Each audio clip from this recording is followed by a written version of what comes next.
మనకి నిన్న చైనా విదేశాంగ మంత్రి మన ఇండియాకి రావడం జరిగింది కదా. సో దీంట్లో భాగంగానే నరేంద్ర మోడీ గారిని కూడా కలిశారు. సో మోడీ గారు కూడా ట్విట్టర్ వేదికగా ఒక ట్వీట్ చేశారు.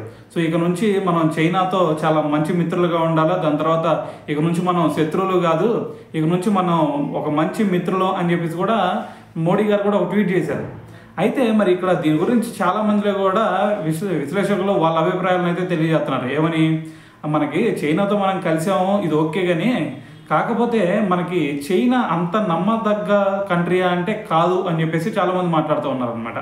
సో మరి చైనాకి చూసుకుంటే మన ఇండియా లాంటి ఒక నమ్మకమైన ఒక పార్ట్నర్ దొరకటం, సో మరి మనకి రష్యాతో పోల్చుకుంటే చైనా అయితే అంత నమ్మదగ్గ కంట్రీ అయితే కాదు అని చెప్పాలి. అయితే మరి దీనికి ఖచ్చితంగా అటువైపు జిన్పింగ్ అలాగే రష్యా వీళ్ళిద్దరు కూడా మరి ట్రంప్కి థ్యాంక్స్ చెప్పి తీరాల్సిందే. ఎందుకంటే మనం అంతకుముందు చూసుకుంటే అమెరికాకి చేరువలో ఉన్నాం, కానీ ఇప్పుడు ఎప్పుడైతే ట్రంప్ వచ్చి మరి ఇటువంటి పిచ్చి డెసిషన్లు తీసుకున్నాడో, టారిఫ్లు అని చెప్పి దాని తర్వాత ఇంకా రకరకాలుగా మరి మన మీద ఇబ్బందులు పెడదామని చెప్పేసి ఎప్పుడైతే ట్రై చేశాడో, దాని తర్వాత ఇప్పుడు వాళ్ళకి మనకి కొంచెం చెడింది. సో మరి దీని తర్వాత మనకి ఇప్పుడు నెక్స్ట్ ఆప్షన్ ఏముంది, మరి మనకి బిగ్ మార్కెట్ పక్కన ఉంది, మరి వాళ్ళు కూడా ఒక 130 కోట్ల మంది ఉన్నారు కదా. సో మరి చైనాతో ఖచ్చితంగా మనం ఇప్పుడు కలిసి తీరాల్సిందే. సో కలవకపోతే మరీ అంత పోయేదేం లేదులే, కానీ కాకపోతే మనకి బెనిఫిట్. సో ఇప్పుడు అది ఆ మార్కెట్ మనం కొంచెం లాస్ అవుతాం కాబట్టి ఇప్పుడు దీంతో కనుక కలిసామంటే ఇంకా హై రేంజ్ వెళ్ళే ఛాన్స్ ఉండిద్ది.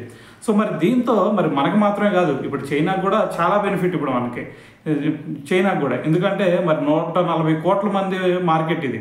సో మరి ఇప్పుడు ఈ 140 కోట్ల మార్కెట్ వాళ్ళకి చేరువైందంటే సో ఖచ్చితంగా ఇటువైపు పుతిన్ అదేవిధంగా జిన్పింగ్ వీళ్ళిద్దరు కూడా మరి ట్రంప్కి థ్యాంక్స్ చెప్పి తీరాల్సిందే. ఎందుకంటే మరి ఇంత పుణ్యం చేసుకున్నాడు మరి ట్రంప్.